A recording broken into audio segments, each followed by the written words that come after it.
Hey guys, and welcome to another Transfer Targets video. Today we're looking at another Premier League team.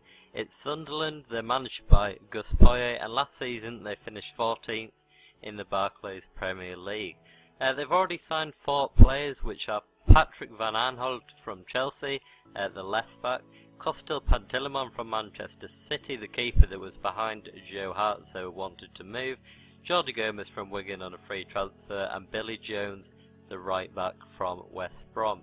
The squad is definitely getting better, but I believe they could make a few more signings. Let's have a look at who they are linked with and who I think they should buy. Starting top left, Jack Rodwell of Manchester City. Now he joined Manchester City aiming to further his career, you know. Obviously the money would have helped, but he would have liked being played in the Champions League and that, but it just hasn't happened. He's not progressed, he's not been getting played. He's had a few injuries, so maybe if he moved, that would be a better option for his football career. Currently 23 years old, he's still got a lot of time left. Probability of moving 50%, does look fairly likely. By the time this video is up, he might have already moved. Player rating 7 out of 10, very good passer of the ball, good at aerial duels, but not the quickest or the best dribbler. So yeah, that's Jack Rodwell. Moving on to the bottom left, a player Sunderland had last season on loan from Liverpool, Fabio Borini, 23 years old. He was linked to move to Sunderland about a week ago, but something went wrong. 14 million, and then I'm not sure if Borini just didn't want to go, it just fell through. Although it is looking like Sunderland are in talks with him again. He had a good season with Sunderland last season, especially towards the end of the season. Probability of moving 60%. Player rated 7 out of 10. Main strength is finishing.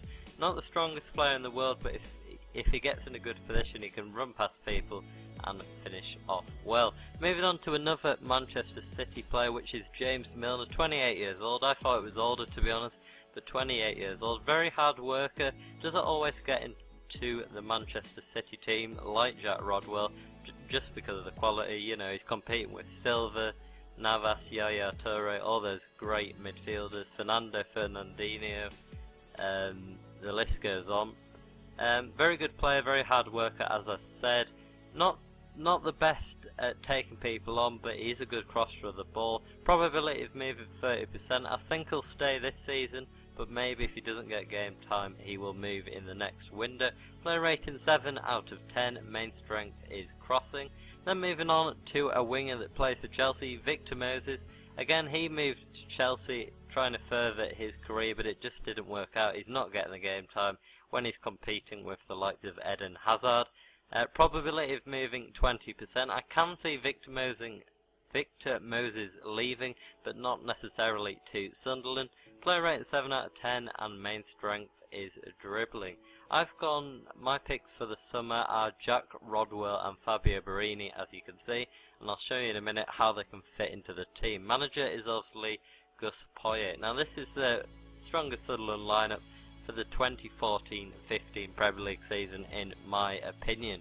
In goal, obviously, it's going to be Pantilimon or Manoni. It's going to be interesting to see who gets a first choice. If Pantilimon doesn't, then that's a bad move for him, really. He's moved from City because of a lack of game time, but he might not get it at Sunderland. Then moving on to the very experienced centre-back duo of Brown and O'Shea.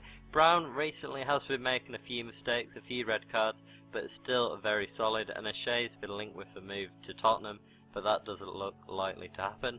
Then Van Aanholt and Jones, the two of the signings, very good players. Van Aanholt youngest at 23, Jones 27, slightly more experienced. Then the midfield three, although Borini's playing slightly in front, are Rodwell and then either Larson or Catamol. Catamol, very good player, very hard worker, makes lots of good tackles, not the most creative, but works very, very hard for the team. Larson is creative on the other hand and can do very well at set pieces. Rodwell would fit straight into that position and hopefully pass it out to the likes of Johnson, Giaccherini, Borini and Fletcher. Borini would just play in that hole behind Fletcher if Fletcher played. If Fletcher didn't play, Borini would probably play there because Altidore just isn't good enough. And then on the wings, Giaccherini and Johnson, providing that pace and ability to get past defenders and cross it in. So that's the video, guys. Hopefully you've enjoyed. Leave your feedback, subscribe if you enjoyed, and like as well. Goodbye.